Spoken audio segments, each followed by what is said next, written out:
किसान दोस्तों, तो आज 11 फरवरी है और ये देखिए खेत में किसान द्वारा प्याज की बुआई की जा रही है।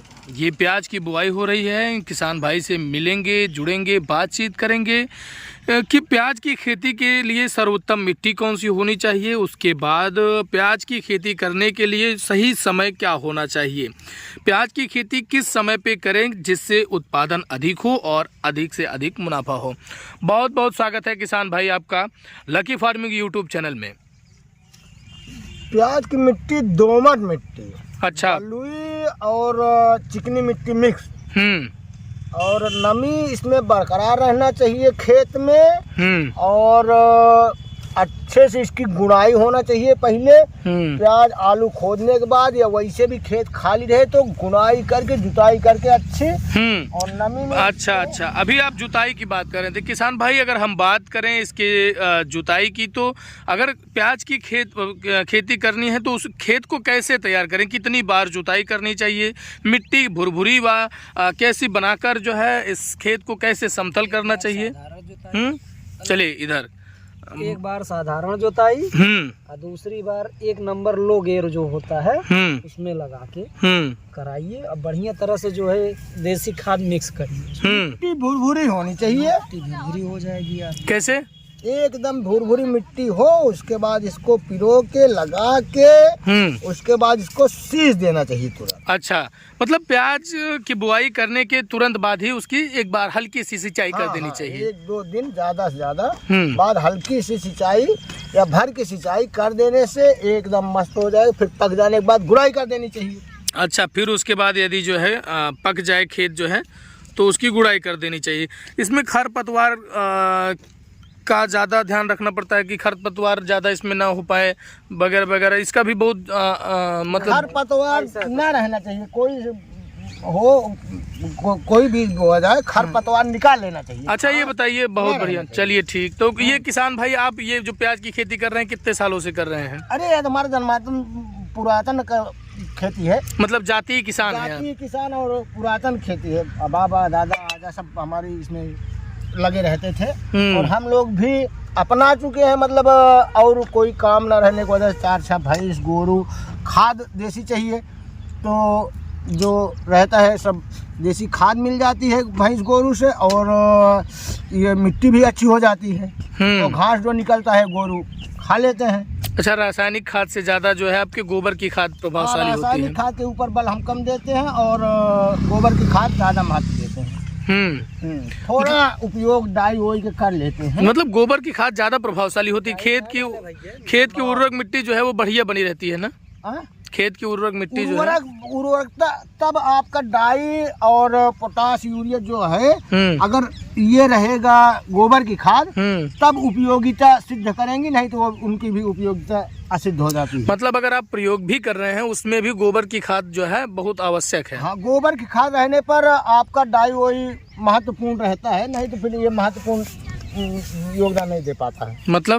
मतलब कि गोबर की खाद रहने से उसका भी महत्व आ जाता है और थोड़ा महत्व सूट कर जाती है। आप हरदम प्रयोग करेंगे रासायनिक खाद तो खेत हो जाएगा, एकदम बेकार हो जाएगा, ऊसर हो जाएगा। सबसे पहले अच्छी गुड़ाई के बाद खेत को समतल किया जाता है। उसके बाद फिर जो है, अच्छा, इसके नर्सरी की बात करें तो इसकी नर्सरी जो है कितने दिनों में तैयार होती है? 22 से 25 दिनों में इसकी नर्सरी तैयार हो जाती है। अभी ये जो आपने नर्सरी लाया है मतलब कौन से वैरायटी का ये पौधा है, हाइब्रिड है या फिर कौन है? नहीं, देसी है। ये देसी का महत्व भी ज़्यादा है और ये टिकती भी ज़्यादा है। जैसे कि आप देसी खाद में इसको पिरोएंगे तो ये अधिक दिन तक सड़ने वाली नहीं रहती है। अच्छा, देसी खाद का उपयोगिता होता है तो फल अच्छे निकलते हैं और फल जो है फल में कीड़े उड़े नहीं लगते देसी खाद रहने से। देसी खाद रहने मतलब ये देसी प्याज है। देसी प्याज। चलिए, बहुत शानदार। तो ये देसी प्याज की खेती की जा रही है। आज 11 फरवरी है। 11 फरवरी को आप लगा रहे हैं तो ये पक कर तैयार कितने दिनों में होगी? 80 दिनों में। 3 महीने मतलब 80 दिनों में ना। 80 दिनों में लगभग ये पककर पूरी तरीके से तैयार हो जाएगी। ये प्याज की खेती 80 दिनों में तैयार हो जाती है। उसके बाद मार्केट में पहुंच जाती है। यदि भाव अच्छा मिलता है तो किसान बेच देता है, नहीं फिर इंतज़ार करता है भाव का कि भाव जो है कब अच्छा आएगा। तो किसान भाई तो सिंचाई कब इसमें कितनी बार की जाती है? 3 से 4 कितनी बार? 3-4 बार। 3 से 4 बार आवश्यकता अनुसार। किसान भाई को खेत से जुड़े होना पड़ेगा, क्योंकि खेत से जुड़े रहने के बाद आप देख सकते हैं कि आपके खेत में आवश्यकता किस चीज़ की है। मतलब कि आपकी प्याज की खेती जब आपने किया है तो वहाँ पर नमी आवश्यकता अनुसार देखिए, उसके बाद 3 से 4 बार सिंचाई इसकी कर देनी चाहिए। बीच में इसमें रोग वोग लगने की भी कोई बहुत ज़्यादा दिक्कत होती है क्या? प्याज में रोग वोग बहुत ज़्यादा नहीं लगता है? कभी कभी ये देखा जाता है कि पत्तियां वगैरह सड़ जाती हैं वगैरह कुछ कोई प्रॉब्लम नहीं रहता है। मतलब प्याज की खेती अगर कहा जाए तो एक सोने की खेती हो सकती है किसानों के लिए। कम लागत में अच्छी पैदावार, अच्छा भाव मिलता है तो मुनाफा है। ना भाव के ऊपर डिपेंड है। कभी कभी प्याज की खेती क्या होता है कि अच्छा लग गया तो भाव इतना बढ़िया हो जाता है कि किसान मालो माल हो जाता है, और कभी कभी क्या होता है कि किसान परेशान हो जाता है। कभी कभी परेशान, लागत भी नहीं निकलती है। कभी कभी लागत भी नहीं निकलती है। तो अभी आज 11 फरवरी है। 11 फरवरी को आपने ये आपका खेत खाली कैसे था? मतलब अभी लेट हैं आप? हाँ, आलू। ये खेत आपका खाली कैसे था? कहने का मतलब कि इस समय तो लोगों के खेत में जो है अन्य तरह तरह की फसलें होती है, तो आपके खेत खाली कैसा था? आलू जो बुआई हुई थी, आलू के बुआई के बाद ये खेत खाली कर लिया गया। शानदार। आलू की बुआई पहले किया गया था, उसके बाद जब आलू पक कर तैयार हुई तो आलू का खेत जो है खाली हो गया। शानदार तरीके से इसमें जो है अब फिर प्याज की बुआई हो रही है। ये अभी बगल में पड़ा है आलू का खेत। थोड़ा थोड़ा खाली करेंगे, थोड़ा खाली करेंगे, थोड़ा थोड़ा लगाएंगे। 60 से 80 दिनों में पूरी तरीके से ये पक कर तैयार होती है।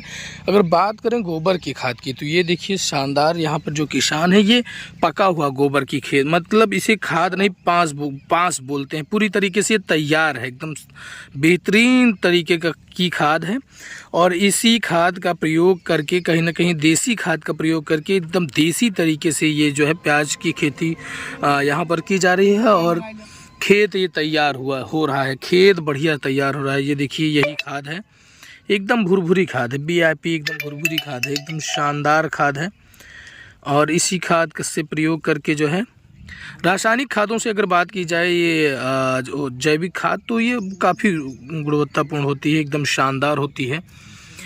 इसलिए जो है कहीं ना कहीं अगर आप खेती कर रहे हैं तो ये स्वास्थ्य के लिए भी बहुत फ़ायदेमंद होता है। हाँ बिल्कुल, ये स्वास्थ्य के लिए भी बहुत फ़ायदेमंद होता है देसी खेती, और कहीं ना कहीं आपके खेत की उर्वरक क्षमता को बरकरार बनाए रखती है।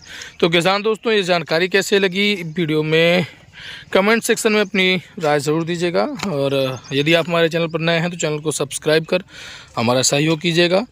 और जो भी जानकारी चाहिए आप कमेंट कीजिएगा, तो कमेंट में आपको पूरी तरीके से उसका जवाब दिया जाएगा। बहुत बहुत धन्यवाद। नमस्कार।